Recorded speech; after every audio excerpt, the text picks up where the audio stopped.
Hello, everybody. You ready for another week of exciting English? I'm trying to make this as exciting as possible for you. So hopefully you'll like the bug story last time. And then today we're going to get into crisis, disaster, and doctors without borders. Okay.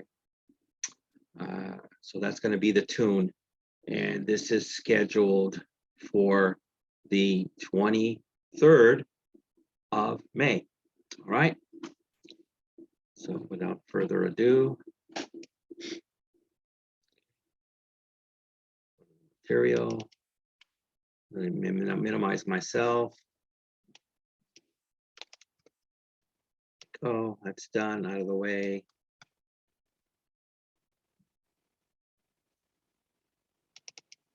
Slideshow from the beginning. Okay. You can see this if you want, right?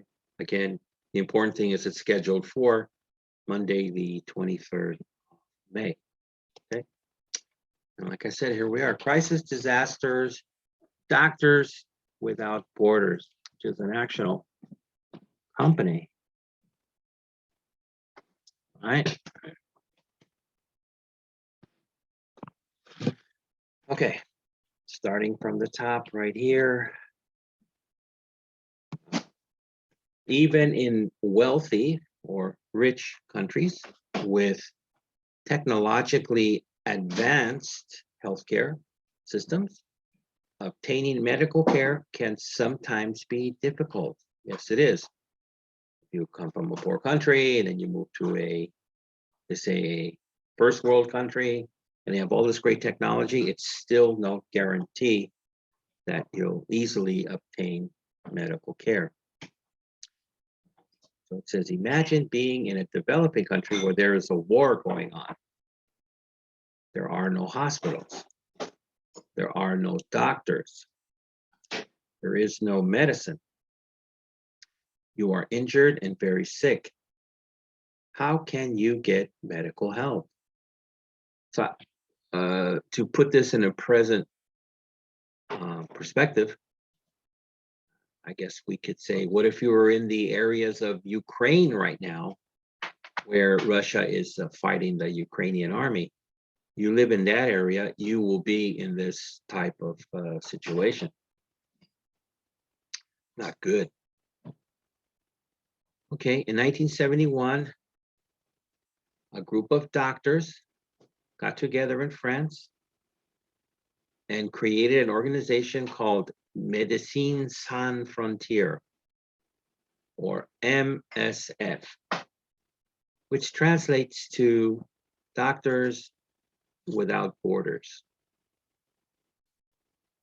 That basically, you're going to find out that means they'll basically go anywhere. They'll fly all over. You know, they're not necessarily going to be doctors from your country, right? These doctors believe that all people have the right to medical care, whatever their race, religion, or political affiliation, and that meeting their needs is more important than respecting national borders. So I don't know if you guys are old enough, but it's like, they used to show years ago, they used to show these movies where along with soldiers fighting, they have a person dressed as a soldier, but on their helmet, they had a big white circle with a red cross in between, saying that they were nurses and doctors. And you were not supposed to shoot at them. They did not have any guns. And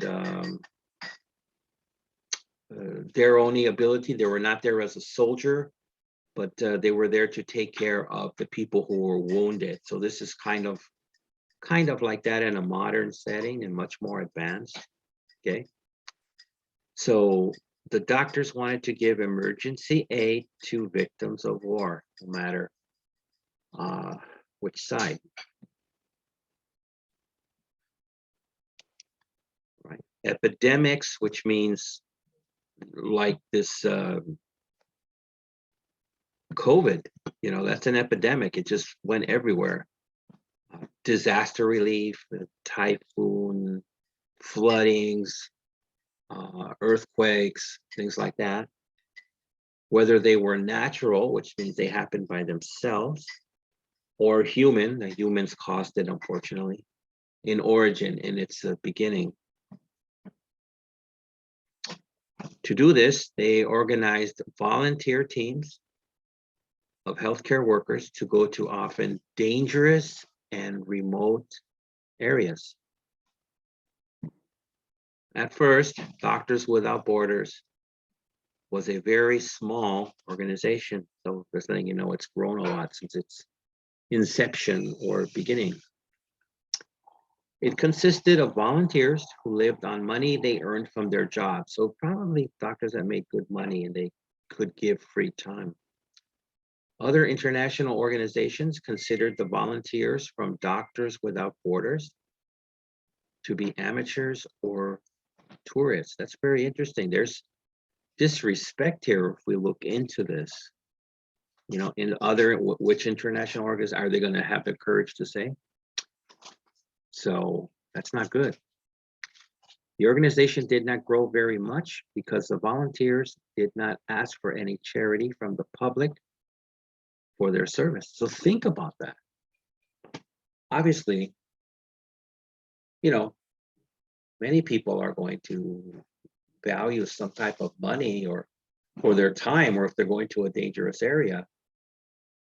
Since a lot of people think that way, the organization didn't grow because they were not accepting anything monetarily wise. After 1978, because of world conflicts and growth of refugee camps, those are people who are displaced from their country because of war, and this isn't everywhere, the organization's activities spread like the roots of a tree. So now we started having more of these worldwide conflicts. So I guess out of necessity, it just had to grow. Doctors Without Borders began to take a more professional approach. Interesting. It realized it needed funds, money, and started to use the kinds of fundraising techniques used in American political campaigns. So now they started doing fundraising. What's the modern thing that people use now? I'm trying to think. Even individuals, I've known, I don't know how it works, but it's some type of account where, like I had a friend, some organization he belonged to, they were going to go to China and he didn't have the money to pay for the expensive ticket and the hotel. So what is it called? GoFundMe account or something? And he asked for help, right?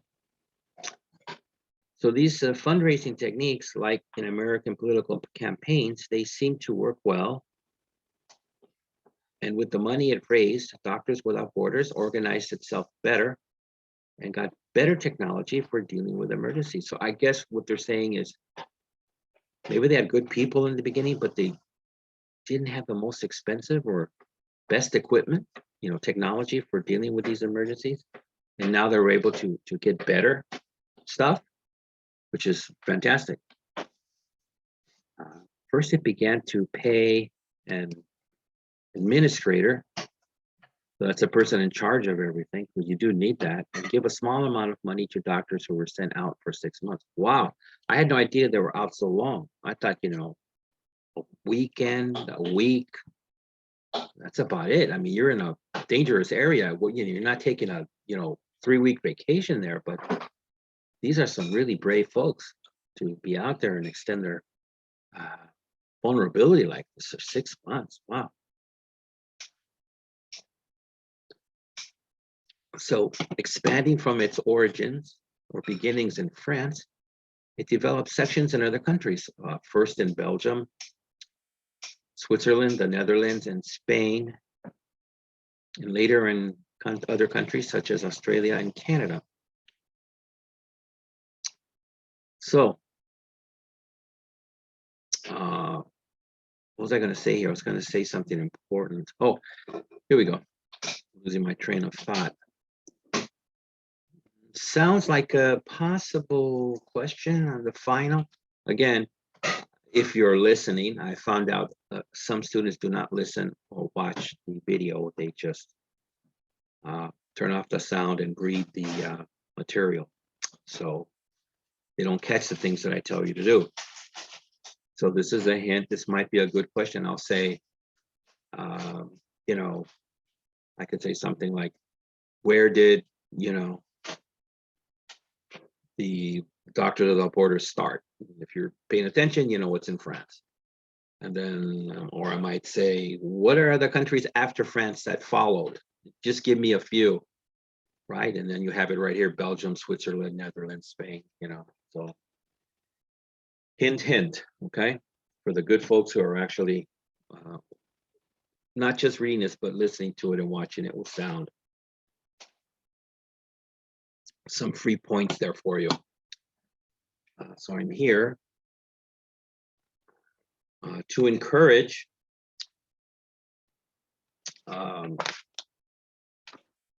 people to join the organization and give stability to its volunteers. It began to pay doctors who worked in the headquarters to give travel allowances and give a stipend of $700 a month to doctors who worked in long-term missions in the field. Now, we can look at this in two ways. Let me see, I'm looking, first let me look something on the book here. We can get there some focus. Okay, this book is a number of years old, so I'm sure it's more now than $700 a month. So that's nothing compared to obviously what the doctors make in their home countries, because doctors make a lot of money for the risks that they take. But the 700, let's say this book's 5 years old or whatever, a month better than nothing is very, very helpful, right? Very helpful. And that's a travel allowance, okay? So there you go. Since the 1980s, the numbers of doctors and nurses joining the organization has increased. That's a good thing. In 1987, the US branch of Doctors Without Borders was established in New York to allow American doctors to be involved. So interesting that American doctors got involved, looks like at the end, last. Hint, hint, maybe another possible question, right? I mean, you have the English translation you're using, so people are probably going to think, oh, Doctors Without Borders started in the United States, but maybe not, right? Just pay attention. All right. Having trained and worked in an organized and advanced medical system, American doctors wanted to see how big an impact their skills could have in a less developed country. Okay, so I guess that's how they looked at the US in a respectful way, saying, well, you know, they have the best education and availability of the highest technology, so let's see how they can improve or affect what we're doing here. Doctors Without Borders is very efficient and quick to come to the aid of people in a crisis. However, before Doctors Without Borders decides it is needed in an area where there is a humanitarian crisis, it sends out an experienced team. The job of the team is to evaluate the medical and nutritional needs of the people in the area. The team looks at the transport and security facilities, as well as the political environment. The team then sends its information to one of the operational offices. Okay, the operations department makes the final decision to intervene and start the mission. People in this department decide who is going to be sent, the materials needed, and the medical priorities. So what this sounds like to me, they This is modeled after a military example. So you're going to ask me, how's that possible? You know, military and medical are two different things, but this is how it is. If, okay, you have some type of a conflict in a foreign country, okay, you'll usually send in a small team, whether it's the Navy SEALs who will come in by the ocean, or special forces that come in by parachuting. They will arrive and then start scanning the area and decide how many soldiers need to be sent in, what kind of equipment, do they need tanks, do they need just people, you know, boots on the ground, as they say. And then they'll send in their report to the operations department, and then they will make a final decision how many soldiers will be sent, what kind of ammunition is needed, things like that. So that's why I'm saying this seems like it's perfectly modeled after a military model, which is interesting because they're there to help people who suffer from the military. Really, really interesting. Okay, each mission is coordinated by one of the organization's sections. Then within 24 hours, Doctors Without Borders sends emergency kits, which include generators for electricity and operating rooms that are the size of a conference table. So you need a clean and large enough space to do operations. You know, I mean, they might have to cut off people's legs or sew up their abdomen or who knows what. These kits were developed by Doctors Without Borders and are used as models by emergency relief organizations worldwide. The kits are so complete that they can be used to provide medical assistance to thousands of people for several months. Wow. That is fantastic, really fantastic. See, probably when they first started, they sent, I don't know if they had kits, but whatever they sent was not enough. And they probably ran out of medicine and medical assistance pretty quickly. And that's very, very bad, especially if you have to place an order and wait how much longer for new medicine. People will die in that amount of time of waiting. In 1991, within 10 days of the departure of hundreds of thousands of Kurdish refugees from Iraq, so look at that right here, within 10 days, hundreds of thousands. Doctors Without Borders sent 75 airplanes, Jesus, 75 airplanes, sounds like the Air Force, loaded with 2,500 tons of equipment and supplies. Tons of equipment and supplies.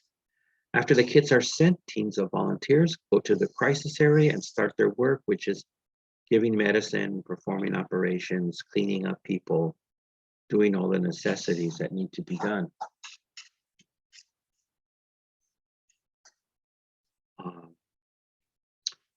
Another of the missions of the organization is to bear witness and speak out.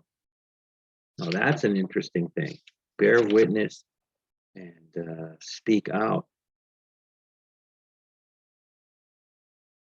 Let me see if we can get into this before I explain this. Doctors Without Borders is neutral, which means they don't take a side. Like they would go into Ukraine and they wouldn't take the Ukrainian side or the Russian side. They just say, who's wounded, who's dying, who needs help, we'll help everybody. And impartial as an organization, and demands complete freedom in performing its job. However, sometimes medical help is not enough to save lives. And it is then that the organization will speak out to raise awareness so that the action can be taken.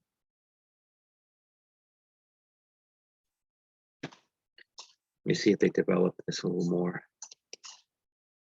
The point of speaking out is to improve conditions for the population in danger.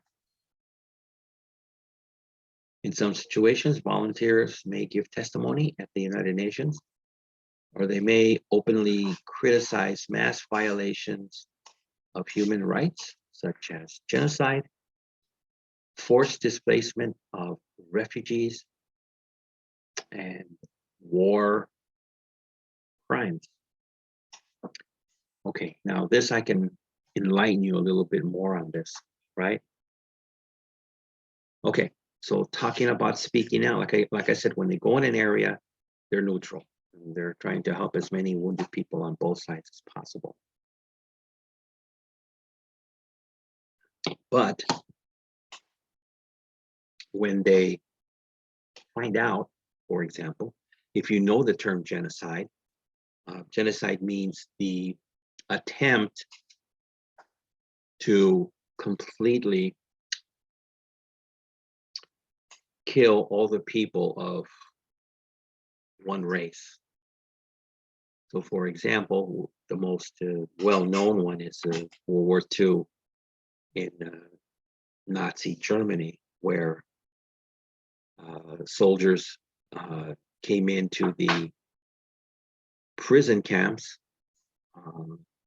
as Germany was being defeated, and they just expected, okay, Germany's going to have prisoners of war in here, and that's it. But they found out that Germany was trying to commit genocide against Jewish people. Okay, so that's why they had ovens there, and they were just killing them at random, right? So that had to be reported. So if Doctors Without Borders see something like that, they have to report it, and they will stand trial to do it, right?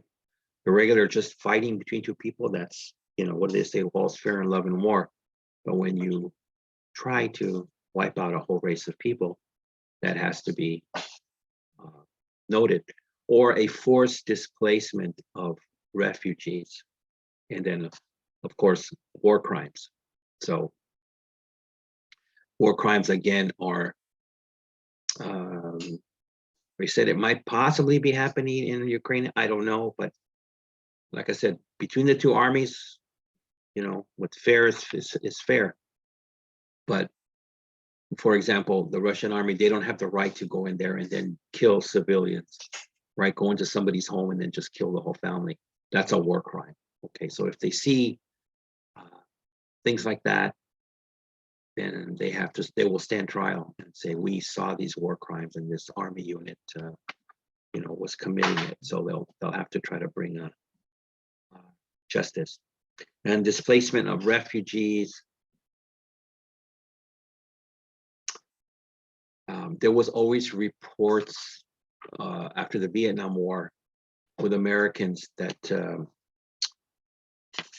North Vietnamese didn't let all the prisoners of war go after they succeeded and took over Vietnam, that they kept the prisoners and then displaced them, like in Laos or Cambodia, and were hiding them.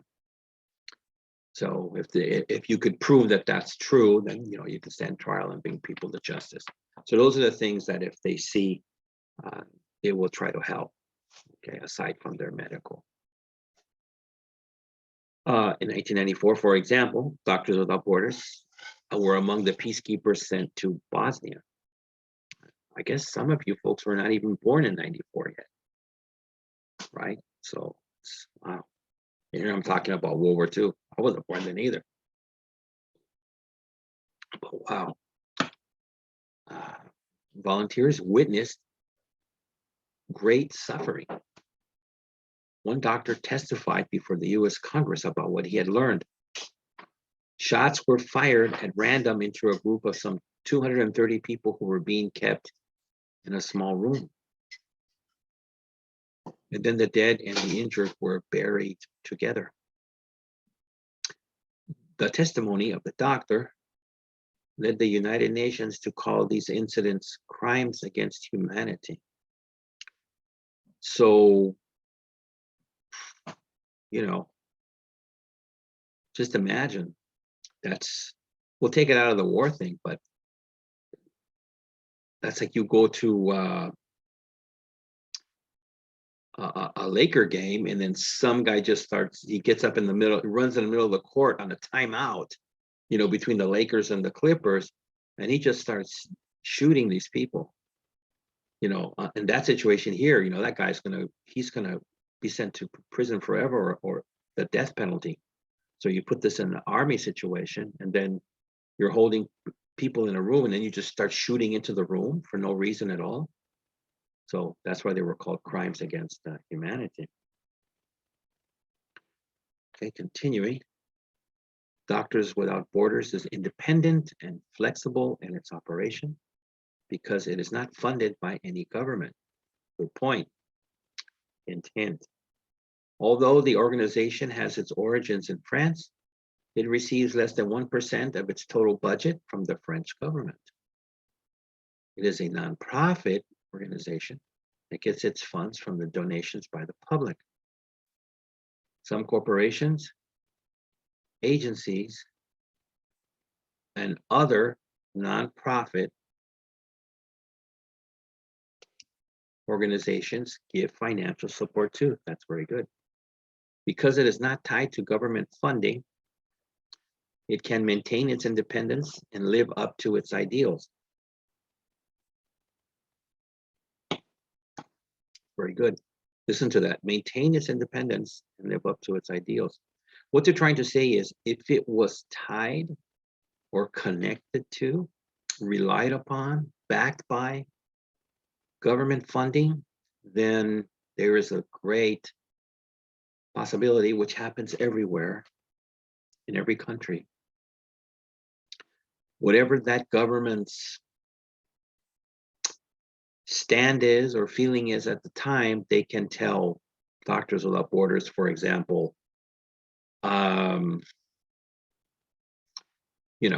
when you go into Ukraine, concentrate on the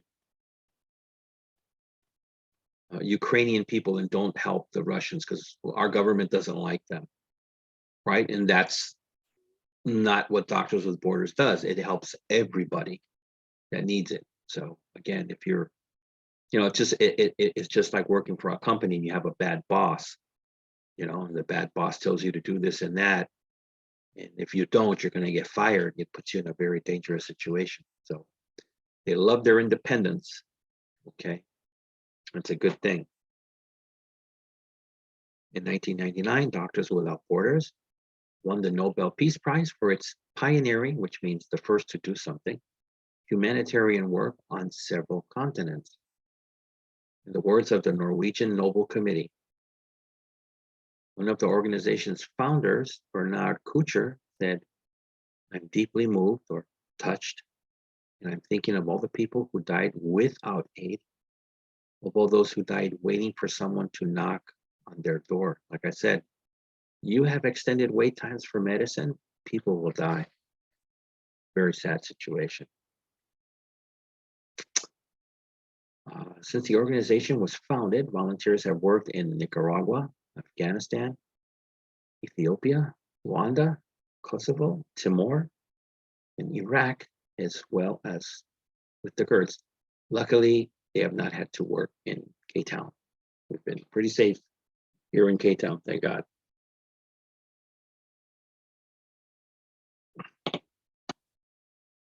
Today, Doctors Without Borders has operations in more than 80 countries. These operations are run by more than 2,500 volunteer doctors, nurses, medical professionals, sanitation engineers, and administrators from 45 countries.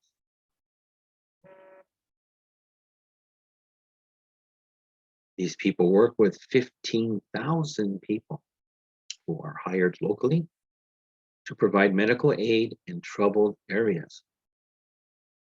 It's a lot of people. Doctors Without Borders continues to find,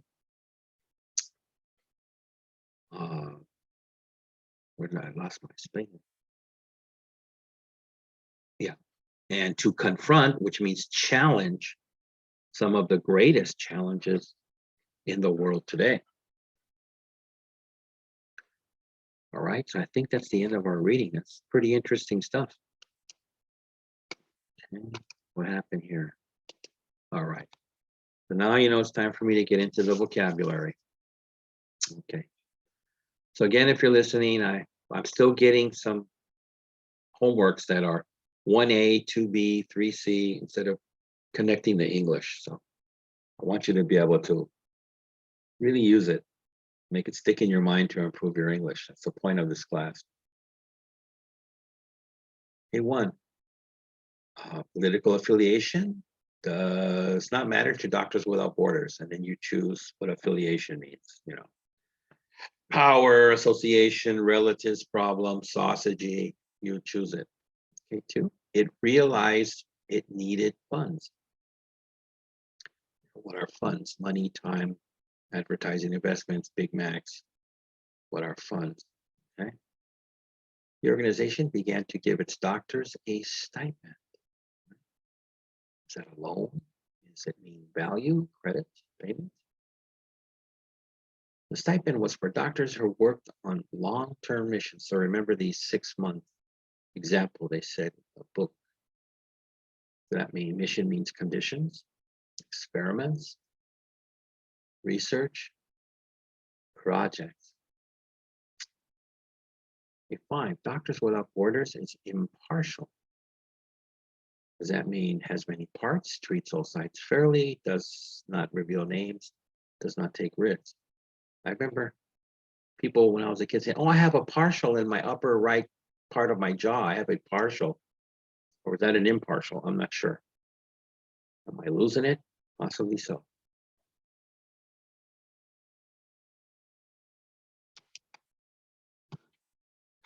Okay, 6.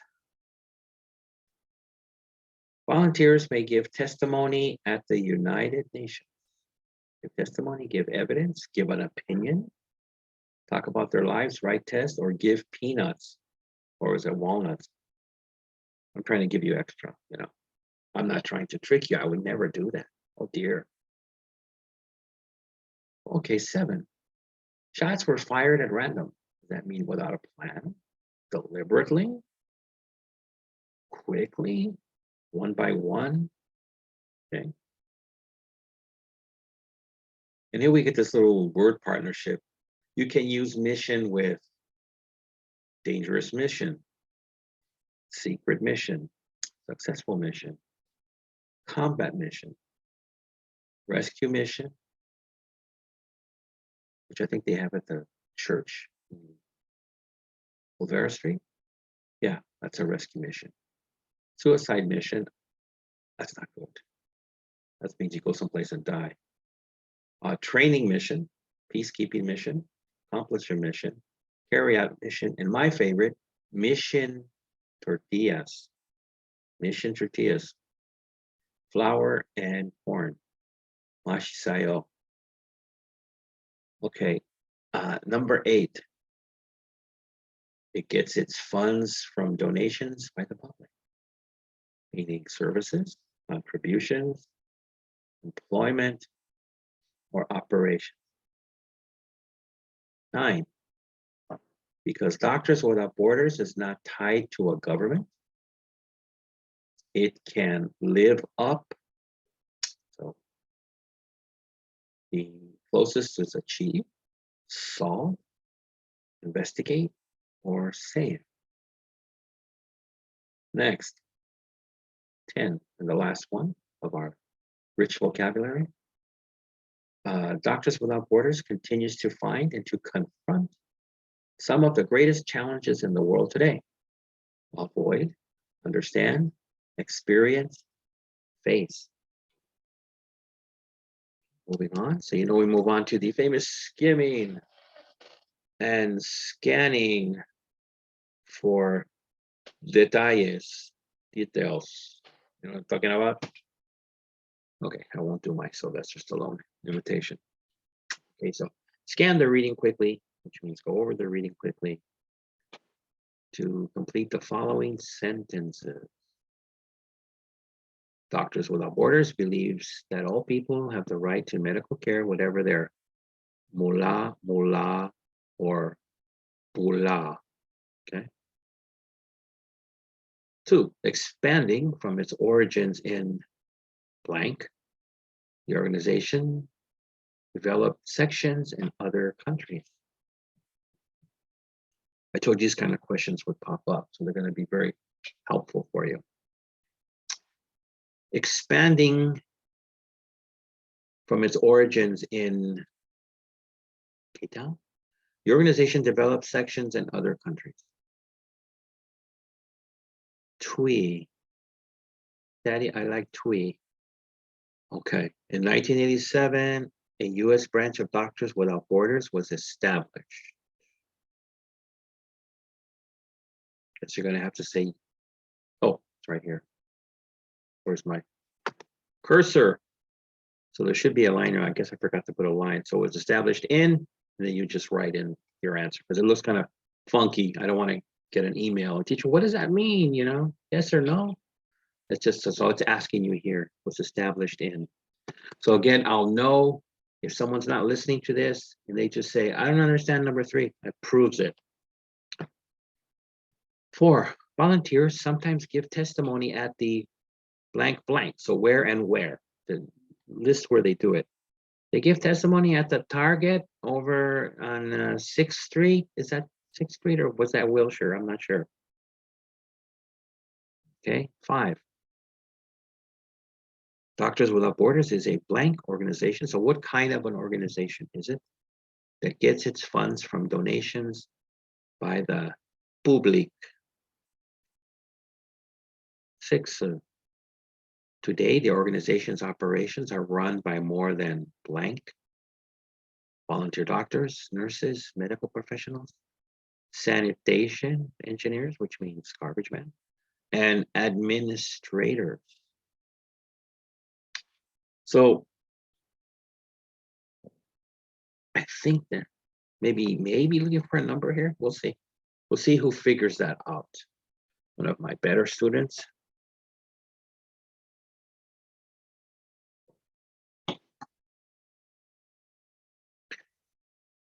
Okay.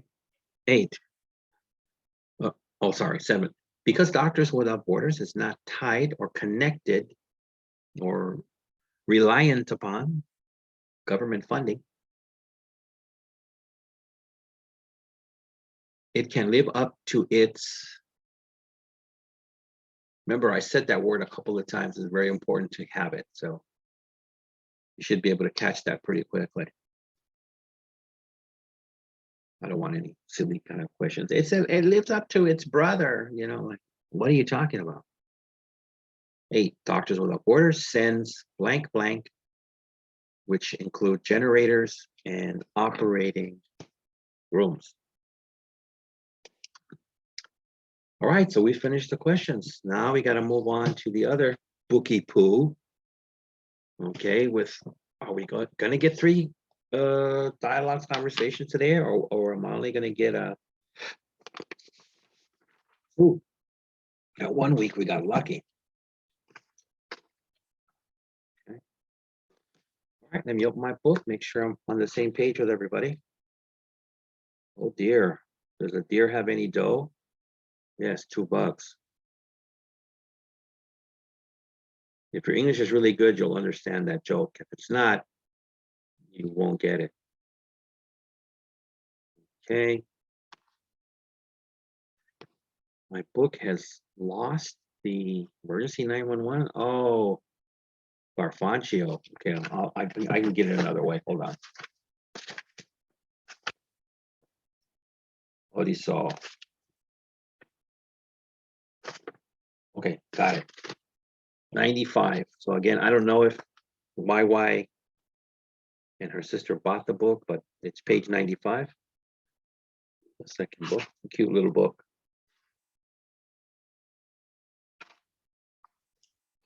Okie dokie, just to make sure we're on the same page. All right, here we go. Emergency 911. Help ahead. And it says help. If you own a television, you've seen them. Amazing rescues from burning buildings, victims rescued from the bad guys, and lives saved in hospital ERs. From the comfort of your couch, you've seen the TV versions of real-life drama.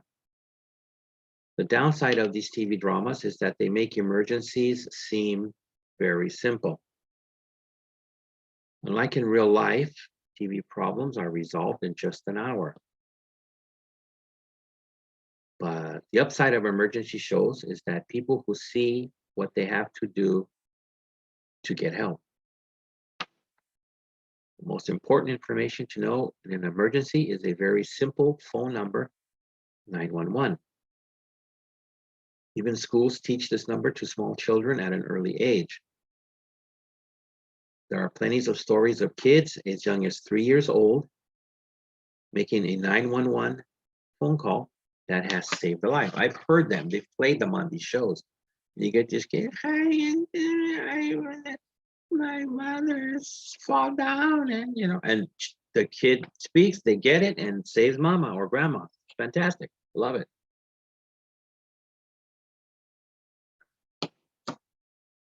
Next one, the phone number is the same for fire, medical, and police emergencies. If you've ever called 911,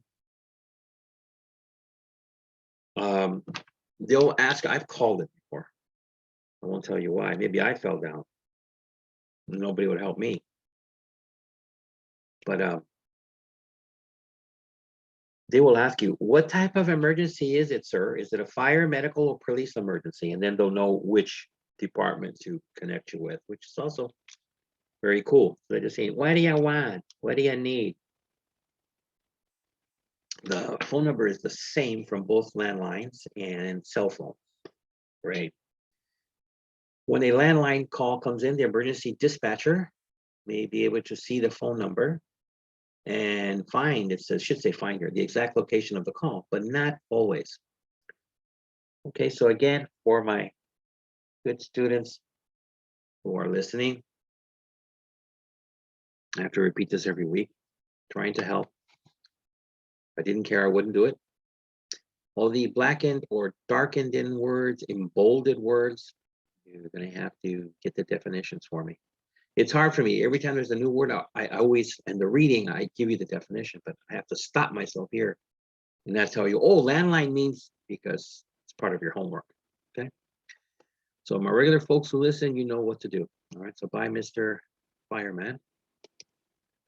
Okay, a cell phone may not display the same information, right, than a landline, but I can't tell you the difference. That's your homework. The most critical thing to remember when making an emergency call is to remain calm. It's a matter of life and death. In most cases, it is. It must be understood when making this call,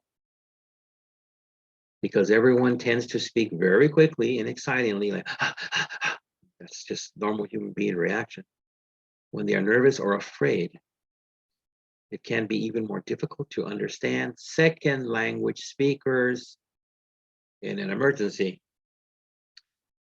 right? If you have a strong accent because you have a first language that's not English, and maybe you came here at a later age, it might be tough for the dispatcher to understand you.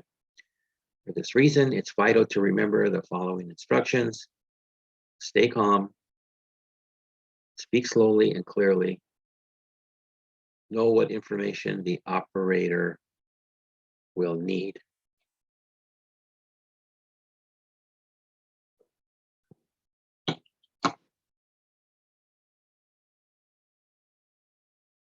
The operator will ask many questions so that she can get a good picture of the problem and send exactly the right kind of help. Right, you don't want to present a problem that sounds like a fire, but it's actually, someone's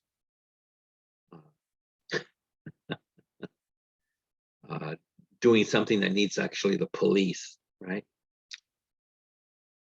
She'll ask for essential information like the typical who, what, where, and when.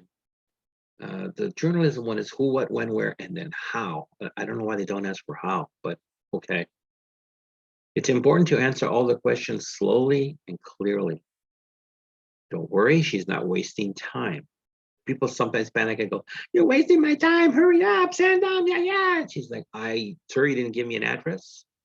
You didn't tell me if the police officer can go in the back of the house, if the gate's locked or what, right? She needs to know all this information. She's not wasting your time. That's if the dispatcher's a lady, it could be a man. Even while you're answering the questions, the operator is contacting the right emergency system. You must stay on the line with the operator until help arrives. Yeah, do not hang up. They want you to stay on. Some people, they give them the information and they say, okay, police is on the way. And then they foolishly hang up. You're supposed to stay on because they might need some follow-up information from you.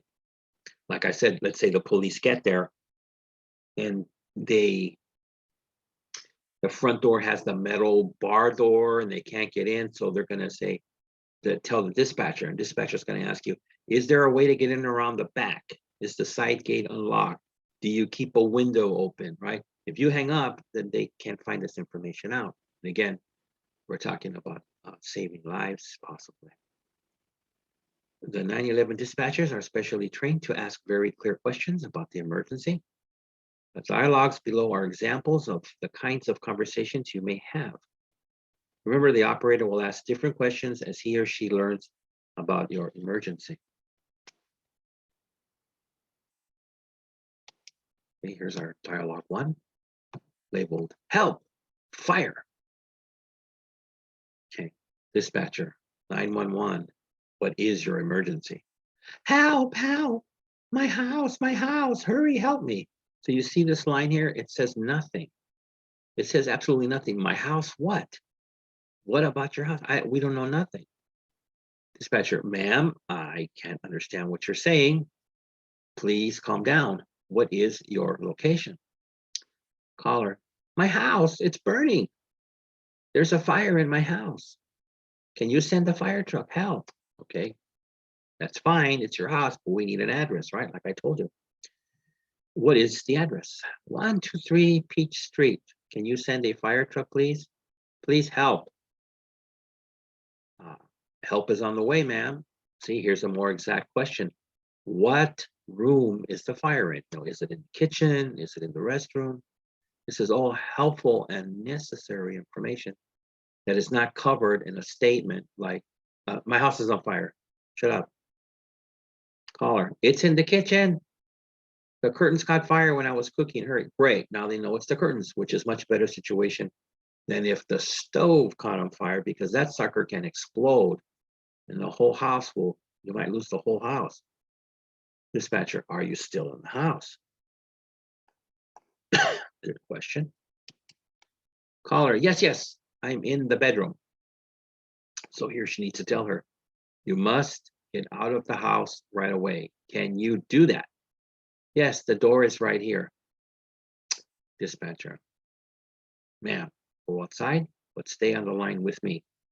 Caller, okay, I'm outside. Please hurry. Dispatcher, is there anyone else in the house? Which this happens all the time. My dog, Yo-Yo. My dog is in the house. Now listen to this. Dispatcher says, ma'am, do not go back into the house. The fire trucks are on the way. The firefighters will find your dog. Caller says, I hear the sirens. I can see the truck. They're here.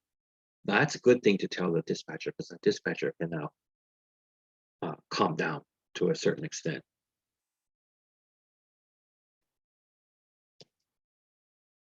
Okay, so here we go into dialogue 2. Help. He's not breathing. Oh, that's not good. Let's see how this is handled. Operator, paramedic 128. What's the address of your emergency? Caller, help, I need an ambulance again. Why? Operator, okay, sir, what's the address? I'm not sure. I'm outside. I think it's Taylor Road.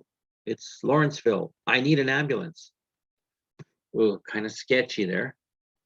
Operator, sir, we'll get you help right away. What's the phone number you're calling from? They're going to try to get the location of where she's standing since she can't supply the complete address for whatever reason. I don't know why.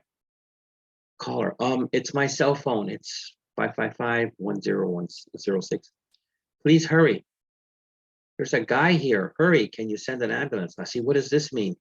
There's a guy here? I don't know what that means. Does that mean there's a man next to her that wants to use the phone? Or is she referring to someone that's sick? It's not quite clear. Operator, okay, sir, what's the nature of the emergency? Caller says, there's a guy lying here, which means he's on the ground. He's not conscious. He's not breathing. That's very bad. And she repeats it. He's not breathing. Okay. So sounds like this person just, if I'm thinking like the operator, just found a person lying on the street instead of, this was my friend. He seems to have had a heart attack. He fell down, or he was hit by a car and fell down. It's just, oh, there's a guy and he's unconscious and not breathing. That's how it sounds like to me. She just found this guy lying there. So operator says, okay, he's not breathing. He's unconscious. She wants to verify. Caller, right. Operator, okay, sir. An ambulance is on the way. But I need you to start CPR right now. Uh-oh, let's hope this person can do CPR. I'll help you over the phone until they get there. Because this guy's got to start breathing. The longer body goes without breathing, even if they revive you eventually, you'll get brain damage, and if it's too long, you'll just die. The caller, the neighbor is doing CPR, but the guy isn't responding.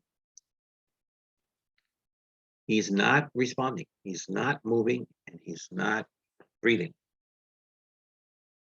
Operator, okay, sir.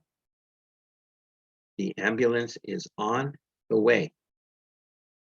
They'll be there in minutes. Did you witness? You have to know this. Did you see the man fall down, or you just, hey, what's this guy doing on this, lying down the street? Did you witness what happened to the man? Caller, no, I didn't see what happened. Operator, okay, sir. I've dispatched all this information to the paramedics. Keep up the CPR until they get there. They're just a few blocks away.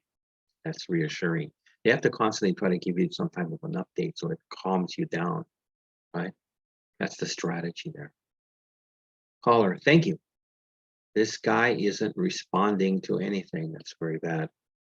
Operator, okay, they should be there. Caller, yeah, here they are. Thank you, sir. Thank you. And operator, okay, sir, call us back if you need any help. Now they can get off the line now because the paramedics are actually there and are in charge of the situation. Versus when the police had not yet arrived, and there's a possibility of them not be able to be in charge of what they need to do, though. They might need assistance from the person calling.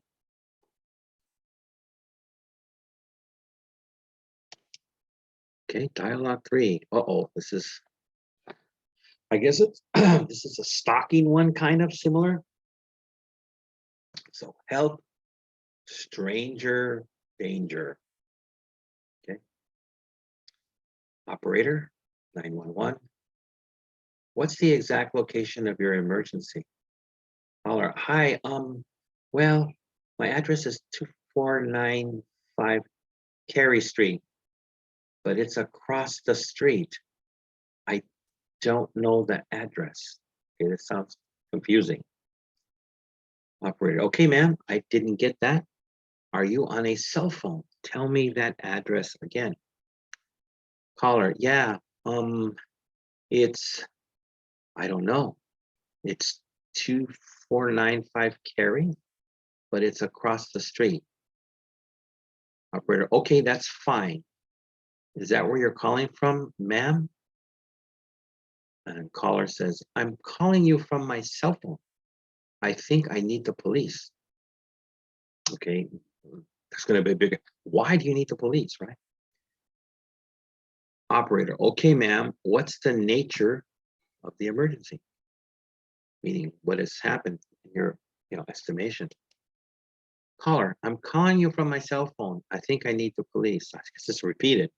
Okay, ma'am, what's the nature of the emergency? That happens when people panic. They'll repeat and they don't realize that they're doing it. So I'm glad they put this in the writing here. Caller, well, I'm across here again, fourth time. I'm across the street. I'm not sure. My neighbor's away, and there are two guys. I think they're breaking into the house. So finally, we get something they can work with. The police, that is. It looks like there are two guys. Hey, they just broke a window. One guy just ripped through the screen door. Okay, so it means they got a guy breaking through a window, and one guy, I guess the screen door is at the front door. They're looking around to see if anyone saw them. Can you get the police here? Hurry.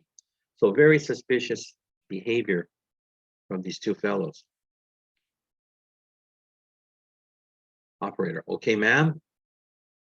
We'll have someone there right away. Do you recognize the people at all?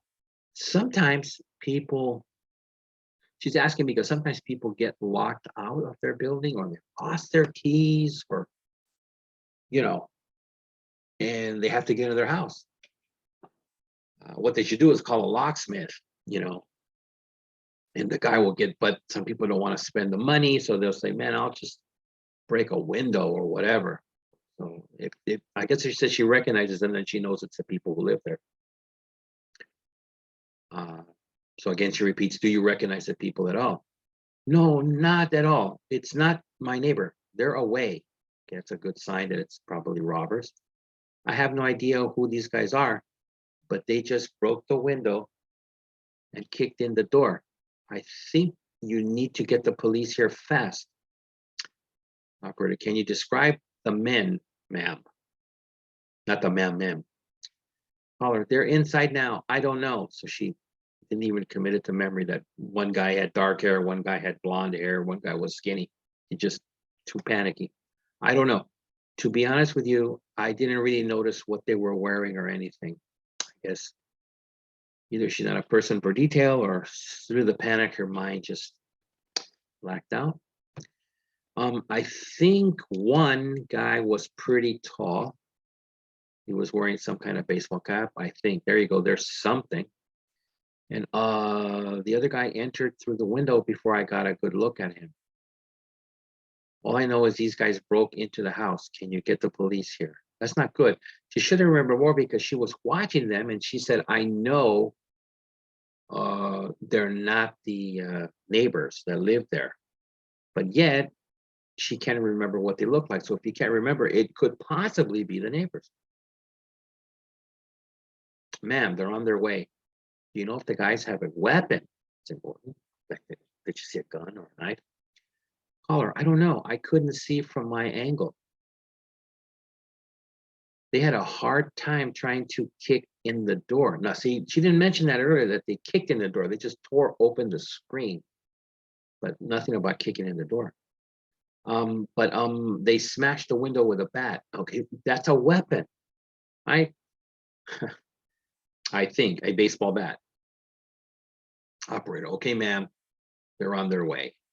Don't hang up until they get there. Again, you're going to need to help the police until they have control of the situation. That's the term that they use.